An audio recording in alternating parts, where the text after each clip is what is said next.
Okay, Ronald, alam mo ba itong issue ng West Philippine Sea, usually ang naririnig kong pangalan ay yung kay Commodore J. Tariela. Pero paano ka nadamay dito? Pambihira ka naman, Ronald. Pati China ginagalit mo. Ha?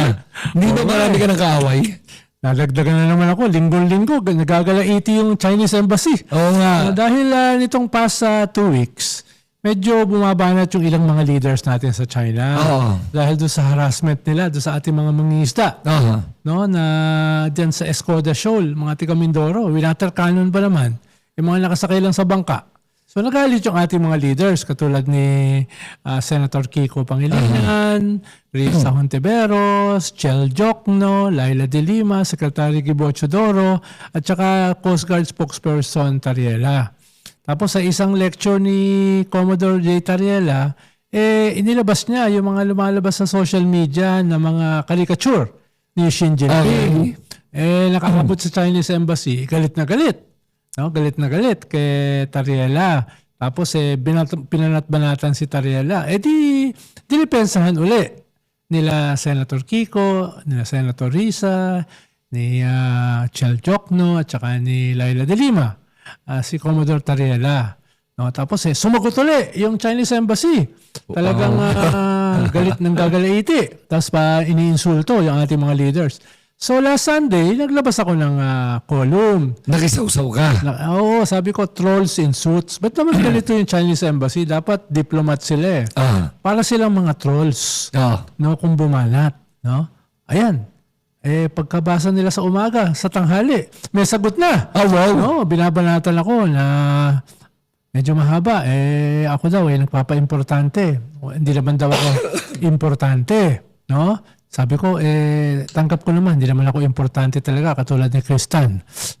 Dinamay mo pa. Pero sabi ko, ba't sila nag-ubos ng 8 paragraphs para banatan ako? Kung di ka importante. Ikalawa, kwan daw ako, tinatawag ko daw yung sarili ko na political analyst. Kung nakita nila yung mga interview ko, at saka yung title ng column ko, nakalagay doon, political heckler. Oo nga. No, dahil hindi naman talaga ako political analyst. Drapa tayo. No? Wala naman tayo na isulat ng libro. Hindi naman tayo nagtuturo sa kolehiyo. Hindi tulad ni Richard Idarian. Tulad ni Richard. Kaya sabi ko, ay totoo naman yon. Kaya nga nag-i-interview ako, pag tinawag akong political analyst, kinokorek ko eh. No? Kaya, pero titignan yung title ng aking column, nakalagay doon, political heckler. Okay, sige. No? Insulting daw ako. Sabi ko nga, yun naman ang trabaho ng heckler eh. Totoo. Satire, insult ang kanyang instrument, yung kanyang weapons, no? Kaya maraming mga sinabi ron, no, doon sa 8 paragraphs na yan.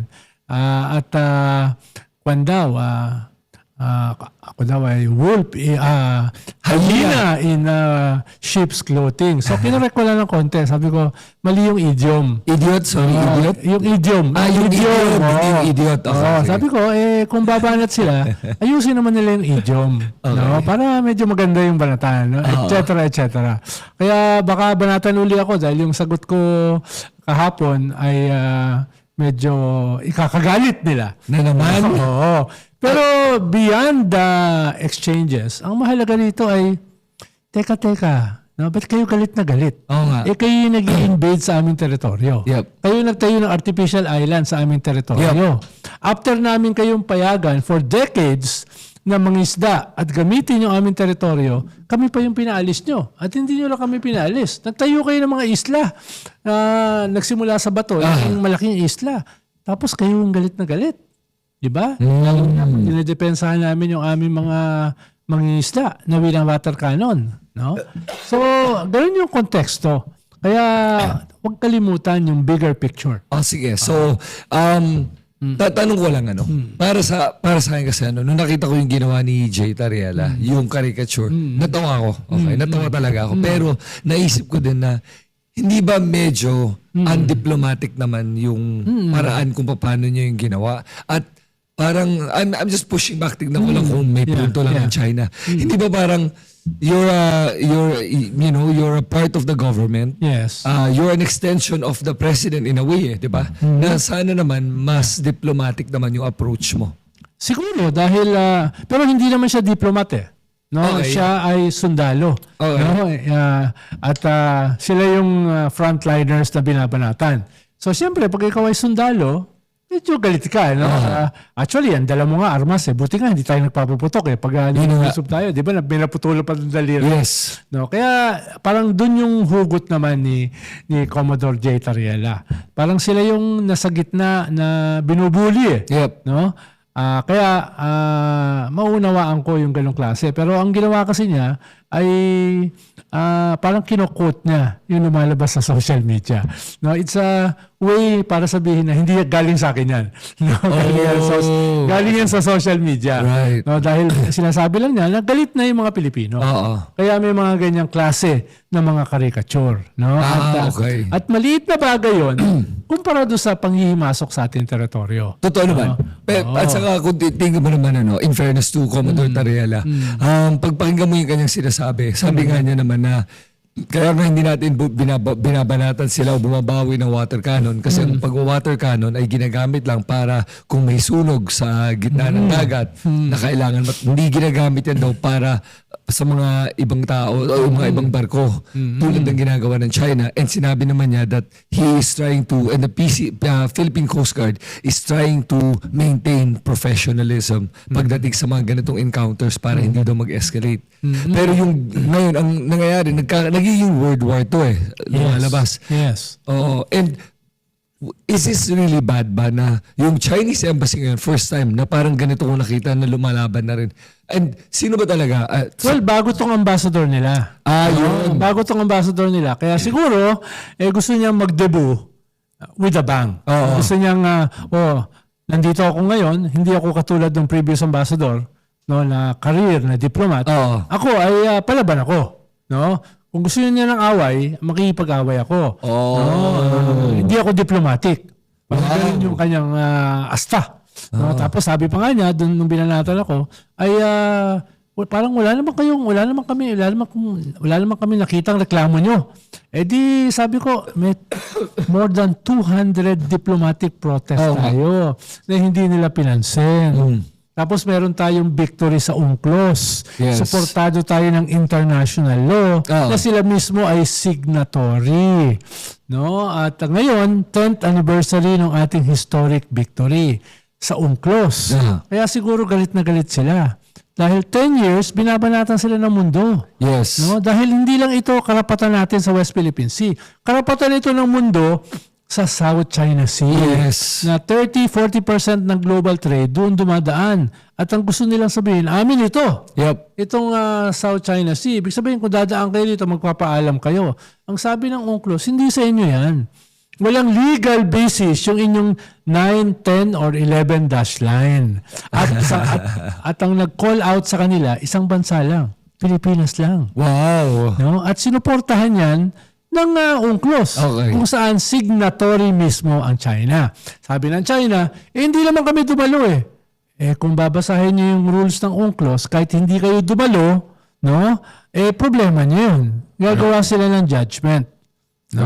Dahil nakasulat yun no? Sa rules ng UNCLOS. Kahit hindi kayo dumalo, hindi ibig sabihin na hindi namin tutuloy yung kaso. Pero ang interesting ay ang ginagamit na China na rason kung bakit kanila daw yun. Dahil tignan mo daw yung pangalan, South China Sea. Parang Indian Ocean Oo nga Indian Ocean. So ano ba yan? Diba? Parang gano'n kaya natatawa ko. Tapos yung malala dito na hindi naintindihan siguro ng mga ibang kababayan natin ay yung China kung saan sila pumupunta at nagpapatrol ay mas malapit sa atin within 120 nautical miles kumpara ng 1,000 parang 1,200 nautical miles away from sa China. Ang layo nun. Anong ginagawa ng mga Chinese Coast Guards sa ating mga territorial rights Actually, isa sa dahilan yun kung bakit tayo nanalo sa UNCLOS. Una, pinakita natin yung layo nung kiniklaim nilang territory sa kanilang mainland. Ikalawa, ginamit natin mismo yung kanilang mga mapa. Lumang mapa to show na kahit yung lumang China, hindi kiniklaim ang South China Sea. No? Kahit ang pangalan nito ay South China Sea. Hindi yun basis para i-claim mo ito.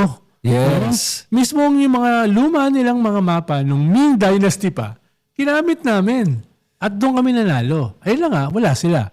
No? Contest yung aming mga claims. Actually, nandun yung mga ASEAN countries. Oo. Nandun ang Vietnam, nandun ang Malaysia, Indonesia, Brunei. Nag-o-observe dahil nagulat sila. Yung isang bansa na hindi naman ganun kalakas militarily, tayo pa yung nagsampa ng kaso sa isang superpower. No? Kaya nagulat sila. Andun sila as observers. No? Kausap ko pa nga yung tiga-Vietnam eh. Pero tanong ko sa Ronald, bakit hindi nga natin gawin yung ginagawa ng Vietnam, Indonesia, Malaysia, na pag may pumasok na illegal na Chinese boat, whether it's government boat or private, tinitira talaga, pinapalubog pa nga nila sa mga ibang mga nakikita ko mga videos. Ba't nila natin gawin yun? Yes, siguro dahil medyo mabait tayo, hospitable tayo. Ikalawa, hindi naman tayo ganun kalakas militarily.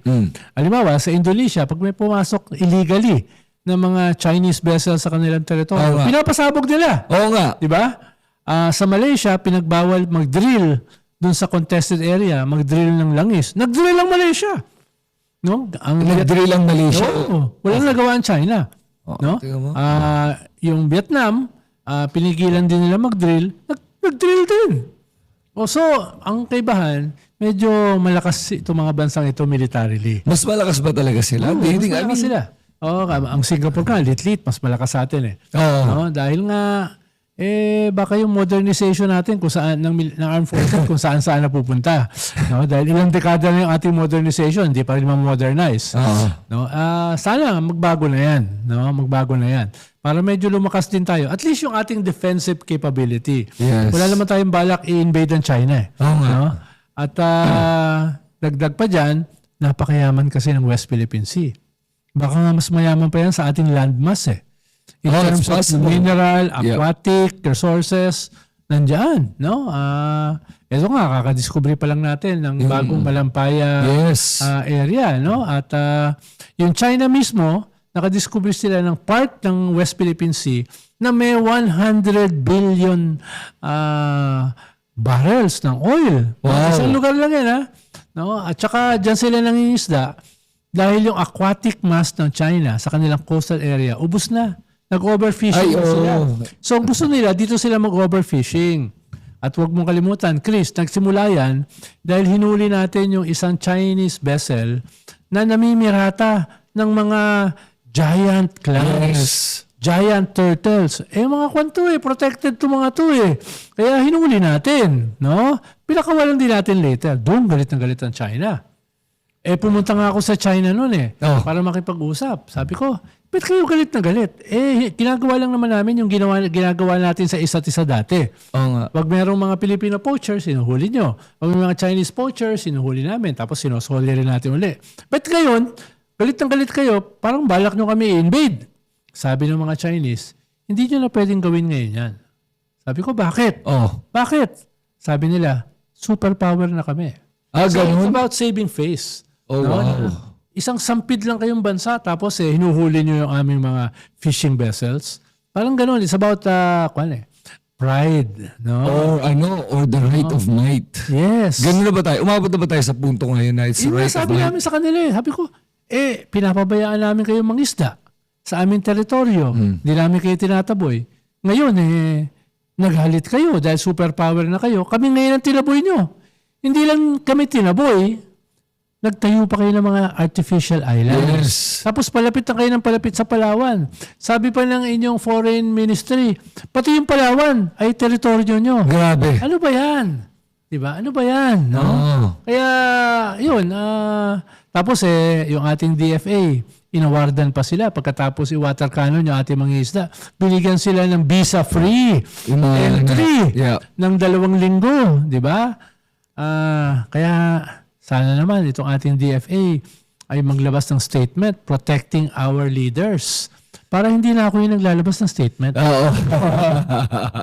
Oo nga, wala ka naman sa gobyerno ngayon. Sa gobyerno, kaya naman tayo. Kanto boy lang naman tayo, drop out. So, naasar lang ako na binabanatan at tiniinsulto ang ating mga leaders. Kaya tinawag ko silang trolls. Ang sagot nila, sagot troll. Oo nga. Kaya sabi ko, salamat. Kinonfirm nyo yung aking sinabi sa column ko na kayo ay mga trolls. No? Salamat lang sa pag-confirmation at binigyan nyo ako ng importansya Dahil sinagot niyo ako ng 8 paragraphs. Wow, Sana mahaba. nga, nagpapa-importante lang daw ako. Well, 8 paragraphs. That's very important. 8 paragraphs. Kaya tawa ko lang tawa. Pero Ronald, nabasa ko yung sulat ng China para sa'yo, yung pinadala nila. Sinasabi nila dito na Pilipinas yung aggressor. Parang doon ako nagugulat na Tawa, di ba? yan ang classic gaslighting. Oo. Sila yung gumagawa, pero sasabihin nila, ikaw o tayong mga Pilipino ang gumagawa. Ronald, ang nakakalungkot sa akin ay marami pa tayong mga kababayan. Hindi naman marami, meron tayong mga kababayan na dinedepensa ng China. Oo. Ngayon ang tanong ko sa'yo, dito sa mga Pilipinong, dating sa akin trader to mga to. Ano tingin mo? Bayad lang ba to mga to? Tingin mo may mga totoong Pilipino ba na talagang naniniwala sa propaganda ng China na tayo pa ang aggressor dito sa usapan ng West Philippine Sea? Well, alam naman natin na kahit nung panahon ng Kastila, kahit nung panahon ng Amerikano, kahit nung panahon ng Hapon, talaga naman may mga taksil. Mga sa traidor, bagay, yes. mga makapili. No? Hindi naman bago yan. Ngayon, siguro both. No? May mga bayaran at meron talaga naniniwala. Dahil yung mga DDS, no, hindi naman nila itinatago na sila ay pro-China. Di ba? At Okay. sabi ko nga, hindi lang kinakailangan ng Manchurian candidate. Dati kasi Manchurian candidate, Tinatago. no? Ngayon, hindi na nagtatago. Harap-harapan. Halimbawa, i-water cannon yung ating mga isda sa galing Mindoro, pumunta ng Mindoro si Vice President Sara Duterte at nag-ribbon cutting kasama yung Chinese ambassador Grabe. para sa isang basketball court para daw mag-provide ng safe space. Kita mo yung contradiction? Yes. No? Sa Mindoro, na galing yung mga isda na winater cannon, 2 or 3 days later, nandun yung Vice President. Kasama yung water cannon. To provide a safe space. No? Kaya yung mga followers niya, sinusundan yung kanyang example.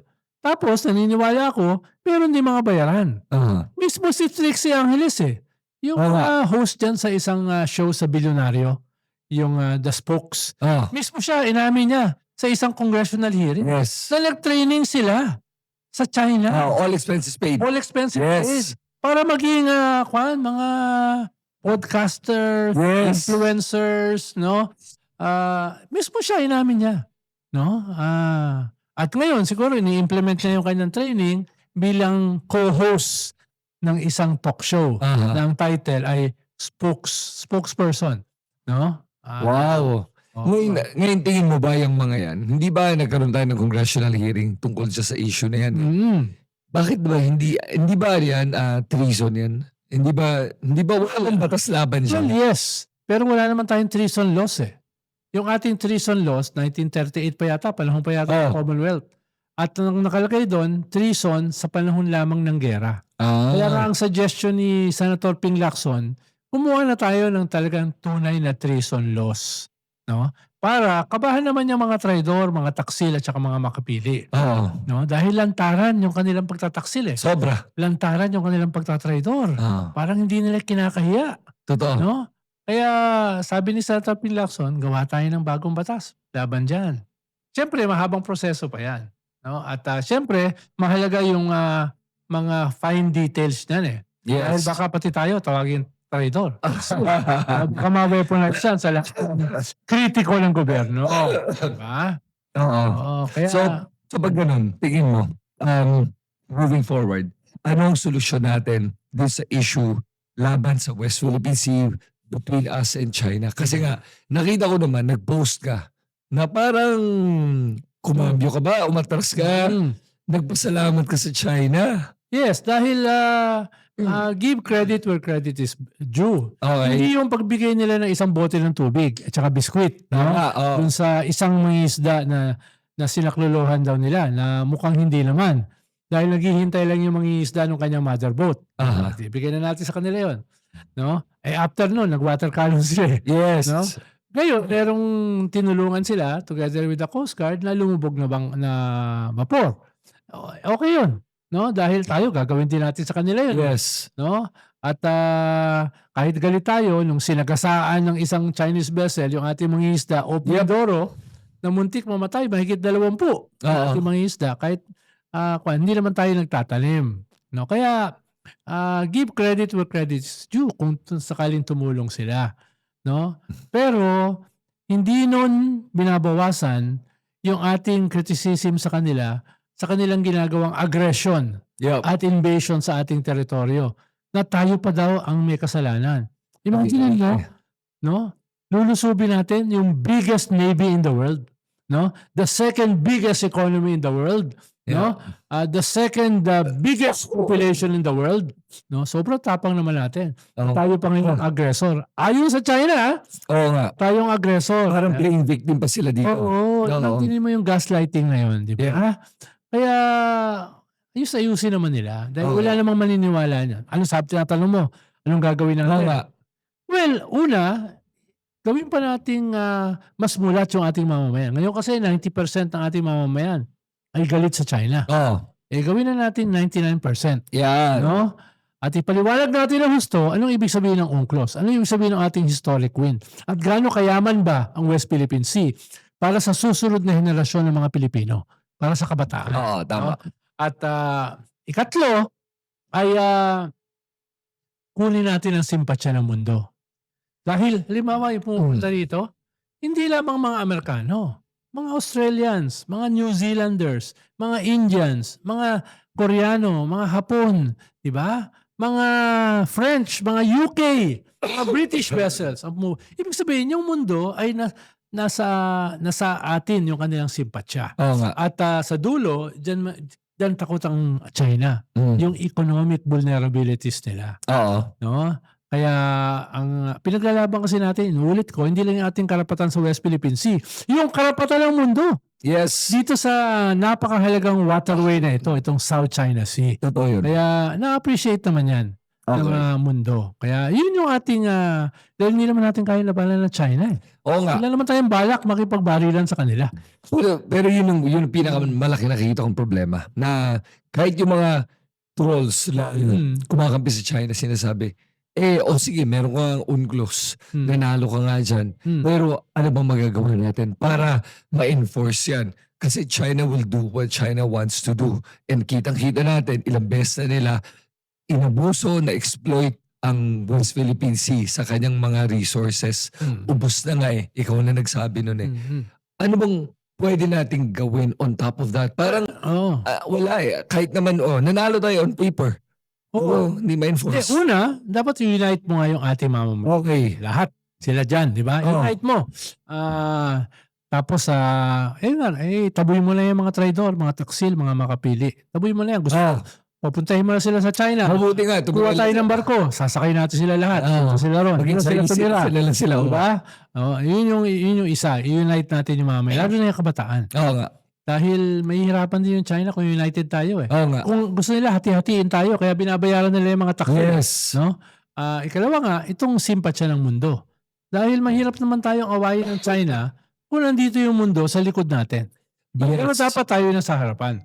No? Kaya nga nitong susunod na convoy, 40th anniversary ng People Power, i-extend natin ang People Power sa West Philippine Sea. Civilianize the West Philippine Sea. Dahil ayaw natin ng military confrontation Diba? Pero you might be putting the lives of civilians in danger. Handa naman kami. No? Ina-Alaska ko nga si Father Robert Reyes dahil buntik siya malunod nung convoy sa Scarborough okay. Sabi ko, Father, baka ikaw yung maging unang martir namin sa West Philippine Sea. Tawa siya ng tawa. No? Hindi naman siya nalunod. No? Okay, good. Okay. Si Manny Pacquiao nga, sabi ko, Senator, sama ka.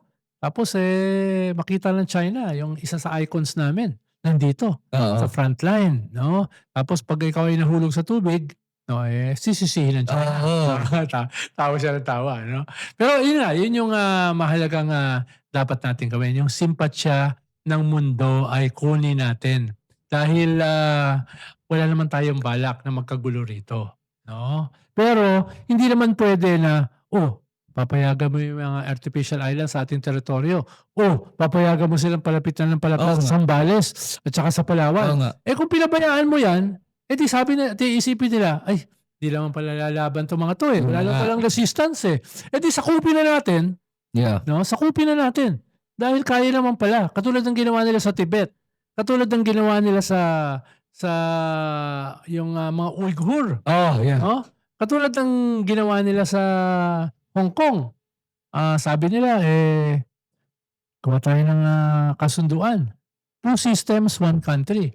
After 1 year, hindi naman pala 2 systems, 1 country. 1 system, 1 country. Yes. Tapos ngayon, ito namang sa Taiwan. Yes. No? So, wag natin payagan. Dahil kung hindi tayo mag-resist, lalong lalapit at lalapit yan sa ating teritoryo. Sige. So Ronald, ito ang pushback ko dito.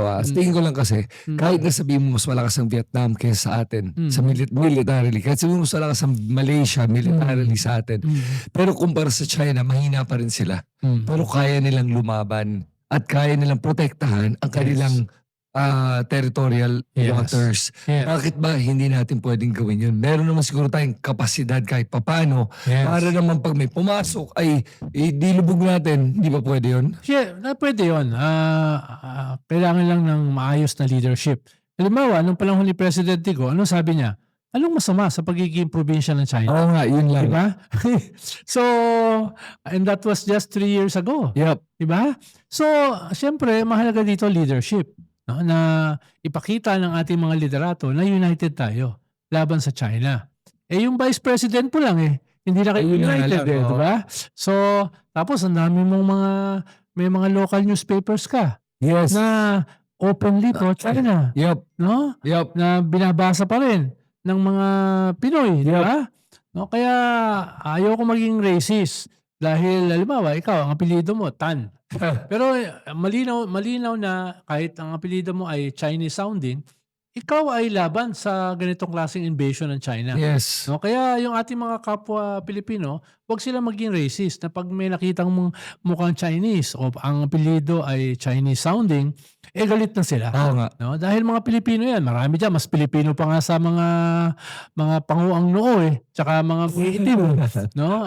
Kaya yun ang mahalaga, ma-unite tayo as a nation. Yeah. Pero alam mo yung irony doon, yung mga nakukuha kong bashers, galit sila sa akin at sinasabi na sa akin, ikaw Chinese ka So anong sinasabi mo?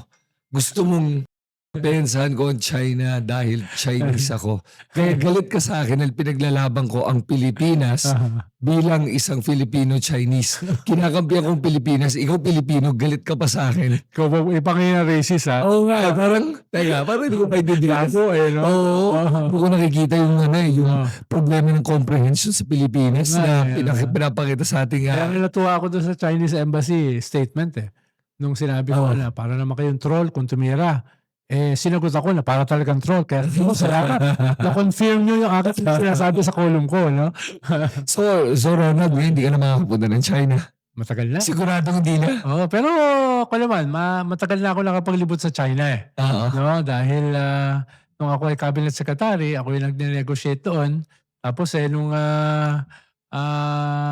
nung panahon ni Tigong, ako nagli-lead ng mga delegation sa China.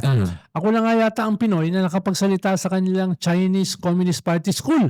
Oh, wow. Salita ako, nagulat sila kabisado ko yung socialism with Chinese characters nila. Oh, ba? No, doon sa sa Beijing, no?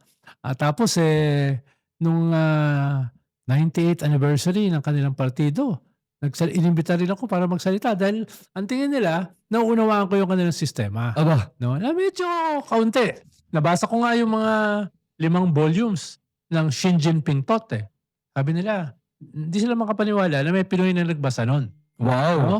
Dahil gusto ko maunawaan, ano bang pinanggagalingan nila? Bakit ba nila tayo dilulusob?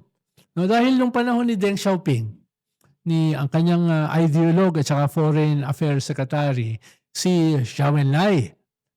Malinaw kay Zhou Enlai, huwag tayong makipagkompetensya sa mga superpowers katulad ng Europe at US. Okay. Let us outweight them. Pero nung pumalit si Xi Jinping kay Hu Jintao, diyan niya pinasok yung tinatawag na wolf diplomacy. No, na pwede na tayo maging number 1 superpower at dapat maging aggressive tayo. Nagulat lang ako dahil yung kanilang idiom na ginamit laban sa akin ay hyena in sheep's clothing. Oo nga. Dapat ginamit nila wolf in sheep's clothing. Mali. Tapos meron palang ganun, may app pala na tine-check kung ang isang article ay Sinulat ng AI. AI. So pina-check ko, aba, 95%. Yung sagot nila sa akin, ChatGPT raw. Okay. Ngayon ko lang nalaman yun, yung gano'n na app. Pero okay, in fairness naman, baka naman kasi hindi lang talaga magaling mag-English naman. Pwede. Oo, di ba? Kaya Pwede. umasa siya sa ChatGPT Oo. para ma-express siya sarili niya. ng Kamali tama. tuloy sa idiom. Oo, yun nga. Kasi nga ChatGPT, kung ChatGPT nga yun. Oo. So ngayon, tumigil na ba? Sino yung may last say dito? Ikaw o sila? Hindi ko alam dahil yung sagot ko, hindi pa inaantay ko pang sagutin nila. No? Pero siguro, baka na profiling na nila ako, na-realize nila, ito si Llamas nag-enjoy. Nag-enjoy sa ganito klaseng palitan ng kuro-kuro. Oo nga, heckler nga. Yan, tawag ko. So, baka na-realize na nila, wag na natin patulan ito. Parang trap ito eh. Parang kumulo ito. Dahil yung kalaban natin, nag-enjoy eh. So, hindi lang yun. Sa totoo lang, nasasayang yung oras ng Chinese embassy dito. Correct. Kung ikaw ang binabanatan, kung kailangan nilang ayusin yung relasyon nila with the Philippine government. Yes. Pero meron ba silang, pwede ba nilang ipagbawal ang pagpunta ng Philippine government like senators and congressmen sa China if ever or hindi? Pwede. Pero alam mo, yung China kasi mas nakikinabang sa atin eh. Kesa tayo nakikinabang sa kanila. May surplus sila eh. Yes. No, dito. So kung gagawin nila yon, sino mawawalan? Di ba sila? No? Kailangan nila yung ating mga saging, mga prutas, di ba? Kailangan nila yung ating nickel. Yup. No? Marami silang kailangan sa atin. Wala naman tayo masyadong kailangan sa kanila. Yung mga probisan nilang investment, di naman nangyari. Yung kanilang fast train, yung North Rail, di ba? Hindi naman nabuo. Yung kanilang Mindanao Rail, wala naman nangyari. Kaya nga nagalit si BBM eh. Nung unang few months niya, nag-state visit siya, yung ino-offer sa kanya, yung ino-offer din kay Digong na 24 billion na hindi na-deliver. Medyo na-insulto siya. Parang recycled. No? Kaya wala naman tayo masyadong pakinabang sa China. At hindi lang yun, Ron, at idadagdag ko to, na ang nakaka-insulto talaga si China ay nagsasabi sila, pautangin kita ng 24 billion. Pero yung interest rate niya times 10 ng Japan. Grabe. Tapos parang sinasabi nila na kaibigan tayo ito interest rate mo. Makukuha natin yung interest rate niya sa Japan. 1/10. 1/10 of that interest. Ang mahirap doon, hindi madaling bayaran, utang na loob. Yun, utang na loob pa. Ginisa ka lang sa sarili mo mantika, may utang na loob ka pa. Di ba? Kaya wag tayong papabudol. Tulad nung Duterte government na palpak sa China, hindi naman pumasok yung mga promisang investment. Wala. Maraming hindi natapos at nagkaroon pa tayo ng utang. Tayo pa yung may utang. Ano nagawa? Kaya wag tayo masyadong dependent dyan sa mga superpower. Kahit sino. Usap ko ngayon defense minister ng Vietnam noon. Dahil pinuntahan ko sila 2012. No, kasama ko pa si Undersecretary Barry Gutierrez noon eh. No? Kinakusap namin, defense minister. Sabi nila, parang siya nun, very active officer siya noon nung minasaker yung kanilang mga sundalo sa Camaran Bay ng China. No, minasaker dahil twice nilang tinalo ang China sa gera eh. Twice tinalo nila. Galing. Kaya gumanti yung China, minasaker yung kanilang mga sailors sa Camaran Bay. Sabi nila, binigyan namin ng base yung Russia ron eh, para tulungan kami. Walang ginawa. Kaya sabi ng defense minister nila, huwag kayong magtiwala sa mga superpower. Sabi namin sa kanila, no, ang daming base ng Amerika sa Pilipinas noon dati, no? Wala rin silang ginawa nung pinasok ng China yung ating Reed Bank, yung ating mischief reap. Di ba? Kaya hindi kami sumasandal kahit sinong superpower. Ayun lang mahalaga yung leadership. Mahalaga na tayo mismo ay depensahan yung ating sarili. Kaya sabi ko kay Commodore J. Tariela, Commodore, gusto mong gayahin natin yung ginagawa ng Ukraine. Dinevelop nila yung kanilang drone industry. Yun. Mura pero effective. Yes. No? At maraming mga Pinoy ang skilled dyan. Yes. Marami tayong vocational school graduates eh. Mabibigyan na natin sila ng employment. Magkakreate pa sila ng magandang contribution sa economy na depensahan pa nila yung ating bansa. Sabi ni Commodore J. Tarela, pinag-aaralan yan. Okay, Oo, good. oo. Pero ba 'di ba militar natin pinag-aaralan na 'yun, yung using drone technology kasi 'yun ang bagong warfare, eh. Hindi yung mga tangke, Yes. fighter jets, hindi drones. They can Yes. outfight any tank, any plane at Yes. any day. Tapos bibili tayo ng mga mamahalin na lumang mga Oo nga, fireworks. oo nga. Na wala naman laban yun. Oo. Naubos pa yung pera mo. Kaya magayos na lang tayo. No? Yun. Kaya naman tayong balak i-invade ng China. Pero kahit pa paano, depensahan natin. Kahit pa paano, makapuwing man lang tayo. Oo nga. Makakurot man lang kung tayo i-invade nila. Oo. Diba? So sa ganun tingin mo right now, ang ibig sabihin ba nito with regards to China ay kailangan i-boycott ba natin ang China? Ganun ba 'yun? Hindi naman. No? Dahil ang mahalaga lang, nakikinabang tayo. Pero wag naman tayo masyadong differential. Wag naman tayo masyadong sip-sip. Oo nga. Na biglang bibigyan natin ng 2-week visa-free entry Ayun, ng oo. mga Chinese. Pagkatapos water cannon yung ating mga isda. Ayusin naman yung timing. Oo nga. Diba? Pag-usap muna.